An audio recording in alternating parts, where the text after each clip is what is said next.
स्वागत है आप सबका आज इस नए वीडियो क्लास में। मैं दुबे सर आप सबका एक बार फिर से स्वागत करते हुए बताता हूं कि पार्ट हिंदी विषय के पार्ट बी में 30 मार्क्स के जो एमसीक्यू और एसएक्यू आते हैं, इससे संबंधित वीडियो मैं पहले भी आपको पहुंचा चुका हूं। आज का वीडियो 2018 के पेपर से संबंधित है। आज हम सब बिल्कुल उसी प्रकार जानेंगे कि किस प्रकार पार्ट बी में जो दो प्रश्न पूछे जाते हैं, पहला और दूसरा, और उसके जितने भी खंड होते हैं, यानी पहले क्वेश्चन में 4 खंड क ख ग घ, जिसमें 6 6 5 5 के हिसाब से 22 मार्क्स के कुल क्वेश्चन पूछे जाते हैं। और दूसरा प्रश्न जिसमें 2 खंड होते हैं, खंड क ख, और उसमें कुल 4 4 नंबर के 8 मार्क्स के क्वेश्चन पूछे जाते हैं। इस प्रकार 22 और 8 30 मार्क्स के जो क्वेश्चन पूछे जाते हैं, उससे संबंधित आज का वीडियो हम देखेंगे। आज का वीडियो 2018 साल में आए हुए प्रश्न पत्र पर आधारित है। उस साल क्या कुछ पार्ट बी में पूछा गया था उसको हम पढ़ेंगे, जो हमारे लिए बेहद उपयोगी है।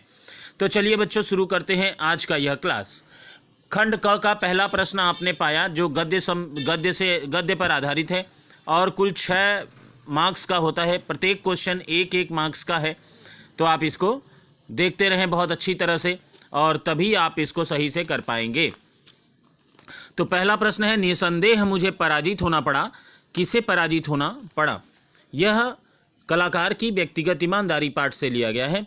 और यहाँ पर यशराज, गजानन माधव मुक्तिबोध, राजेंद्र बाला घोष और ईश्वरी।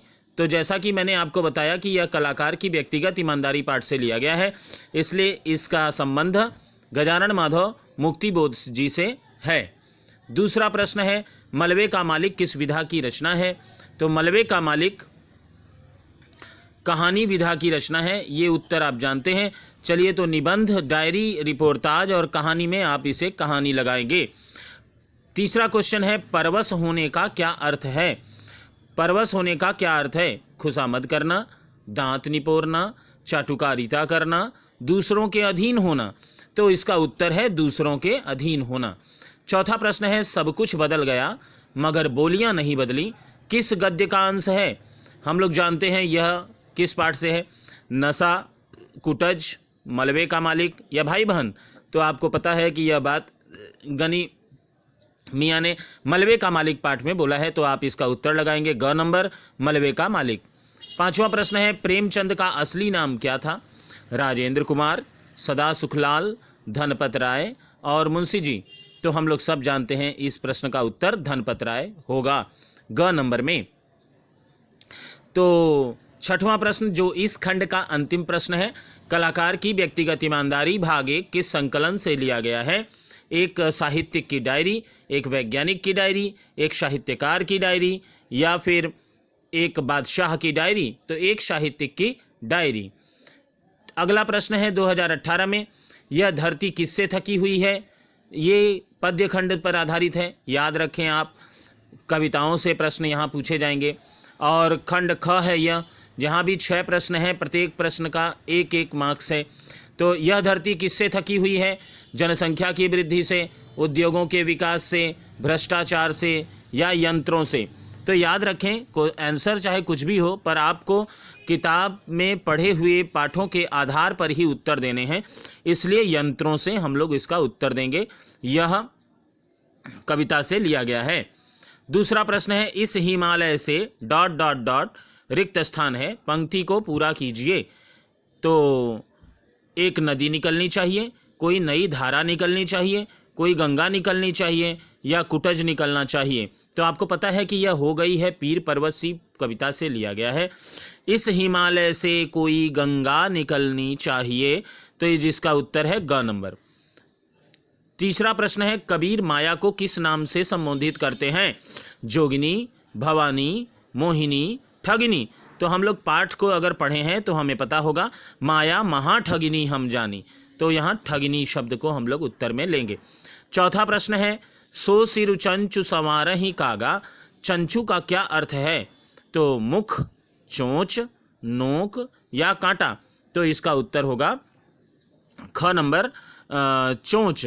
यहाँ कौवे के चोंच के चर्चा की गई है। 5वां प्रश्न है, जिनकी रोशनी भविष्य तक जाती है, किस कवि की रचना है? तो प्रसाद, मुक्तिबोध, सर्वेश्वर, दयाल सक्सेना या फिर दिनकर जी। तो देखिए, मैं आपको बार बार बहुत सारी बातें बताता रहता हूँ, आप इसी सिलसिले में ये बात सुने। जैसा कि आप जानते हैं कि यहाँ पर जितने भी ऊपर के 3 जो नाम हैं, मुक्तिबोध जी आपके सिलेबस में हैं, लेकिन उनका एक निबंध माने डायरी जो कलाकार की व्यक्तिगत ईमानदारी है वह पाठ आप पढ़े। प्रसाद जी की रचना आपके 12वीं कक्षा के सिलेबस में नहीं है, और सर्वेश्वर दयाल सक्सेना जी भी नहीं है। तो बच गए रामधारी सिंह दिनकर, इसलिए आप बेझिझक उनको टिक लगाइए। इसका सही उत्तर है रामधारी सिंह दिनकर यानी दिनकर जी। 6वां, जल को गए लखनु है लरिका, यह कथन किसका है? सुग्रीव का, ग्रामवासी का, सीता जी का या श्री राम जी का? तो इसका उत्तर आपको मैं बहुत अच्छी तरह से पढ़ाया हूँ। जिन बच्चों को नहीं पता वो तुलसीदास के पद वाला वीडियो ज़रूर देखें, उससे आपको पता चल जाएगा। तो यहाँ पर उत्तर होगा ग नंबर, सीता जी का। अब खंड ख में पूछे जाने वाले कविता से संबंधित 6 प्रश्नों का जवाब आप प्राप्त कर चुके हैं। अब हमें मिलेगा अगला खंड ग, जो कि हिंदी साहित्य के इतिहास से आता है। यहाँ कुल 5 प्रश्न पूछे जाएंगे, सभी प्रश्नों के 1-1 नंबर आपको मिलेंगे। तो पहला है, कामायनी किस विधा की रचना है? तो कामायनी कविता, कहानी, उपन्यास या महाकाव्य? याद रखें, विधा पूछा गया है, इसलिए आपको यह लिखना पड़ेगा कविता विधा।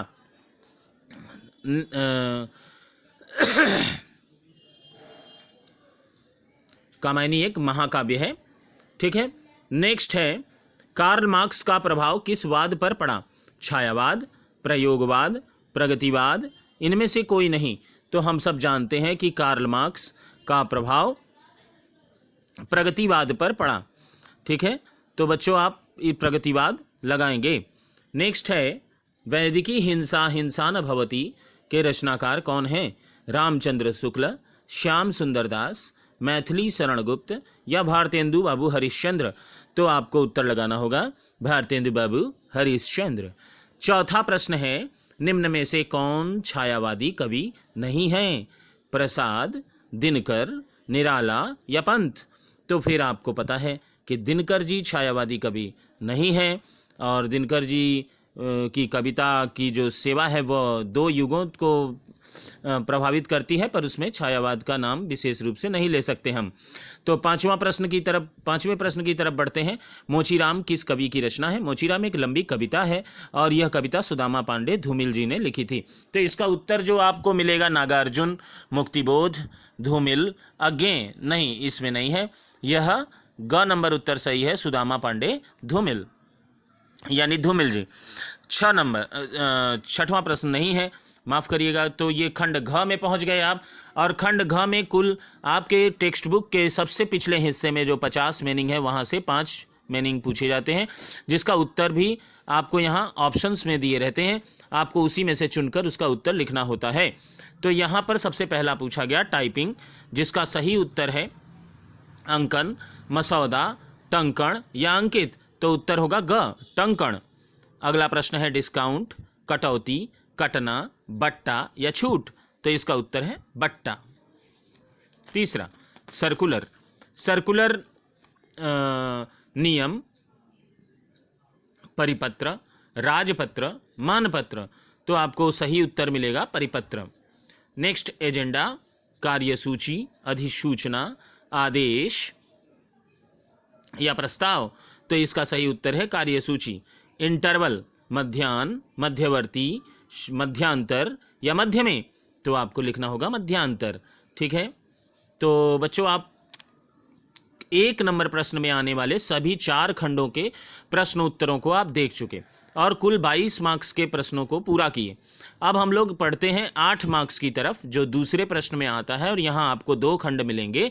सभी खंड में 6-6 प्रश्न पूछे जाएंगे, जिसमें से आपको 4-4 करने हैं, यानी खंड क में कुल 6 प्रश्न रहेंगे। यहाँ से आपको 4 प्रश्नों के उत्तर देने हैं, और कुल आपको प्राप्त करने हैं 1 × 4 में 4 मार्क्स। तो यहाँ पर आप एनी 4 का उत्तर दे सकते हैं। चलिए हम लोग देखते हैं 2018 वर्ष में सब कौन कौन से प्रश्न पूछे गए थे। तो पहला प्रश्न है, बाबू श्री राम और हरि राम में क्या संबंध है? इसका उत्तर है भाई का संबंध है। श्री राम बड़े भाई हैं और हरि राम छोटे भाई। दूसरा प्रश्न जो पूछा गया था, तुम कौवे होकर हंस के साथ कैसे? कौवे और हंस शब्द में किसे इंगित किया गया है? तो तुम कौवे होकर हंस के साथ, याद रखें ये नशा कहानी से लिया गया है। जब ईश्वरी और वीर स्टेशन पर उतरते हैं और उनको रिसीव करने गए जो लोग वहाँ उनसे पूछते हैं, उसमें रियासत अली ने वीर को जब देखा तो उन्हें लगा कि ये तो जमींदार के लड़के का दोस्त हो ही नहीं सकता, और उन्होंने देखा कि ये तो फटेहाल भिखारी है, और तभी उन्होंने ये प्रश्न किया था कि तुम कौवे होकर हंस के साथ कैसे? कौवे और हंस शब्द से किसे इंगित किया गया है?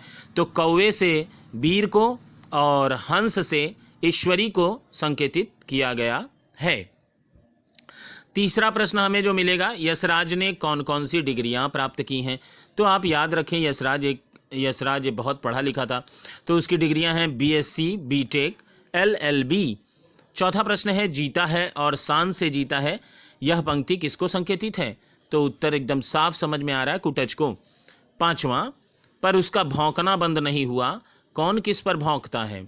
याद रखें ये मलबे का मालिक पाठ से है, और मलबे पर बैठा कुत्ता रखा पहलवान पर भौंकता है।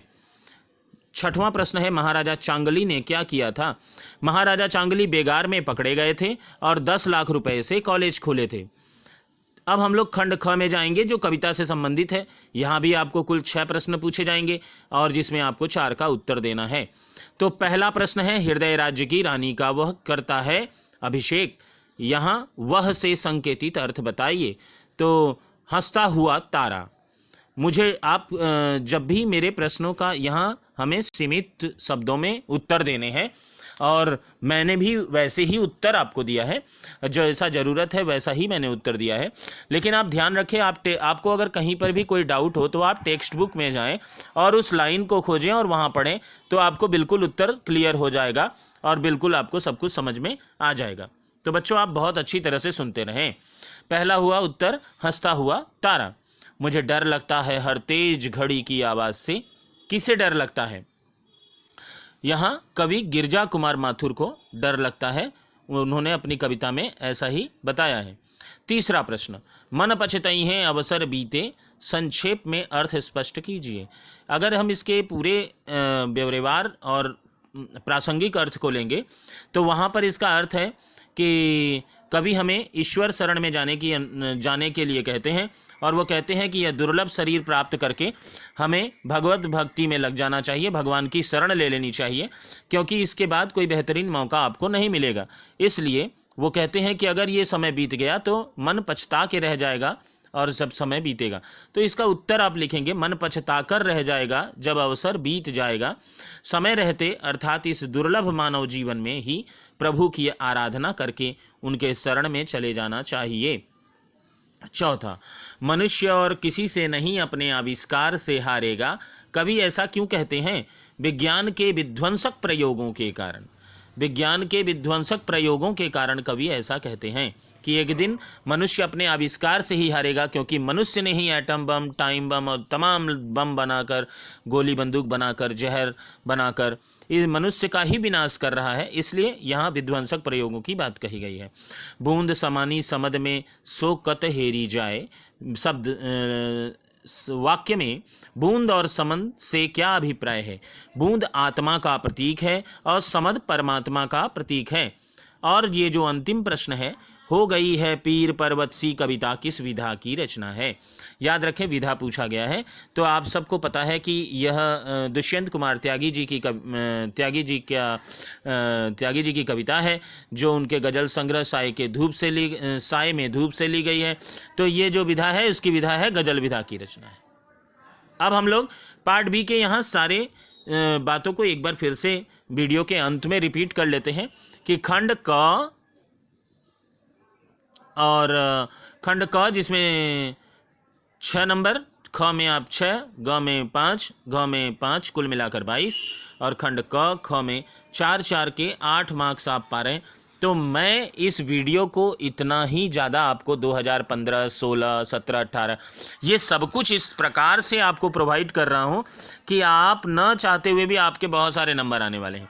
तो आप वीडियो देखते रहें, आप मेरे सभी वीडियोस को देखें, आपको बिल्कुल लाभ होगा, क्योंकि एकदम to the point Dubey sir आपको सब कुछ बताते हैं। और ऐसा तो आपको मानना ही पड़ेगा, क्योंकि प्रत्येक वर्ष दुबे सर के बच्चे बहुत अच्छा नंबर लेकर आते हैं, इसमें कोई संदेह नहीं है। चलिए मिलते हैं अगले वीडियो में एक उपयोगी वीडियो के साथ। धन्यवाद। लाइक करें, कमेंट जरूर करें और बताएं कि आपको वीडियो कैसा लगा। धन्यवाद मेरे छात्रों, मेरे दर्शकों और मेरे व्यूअर्स।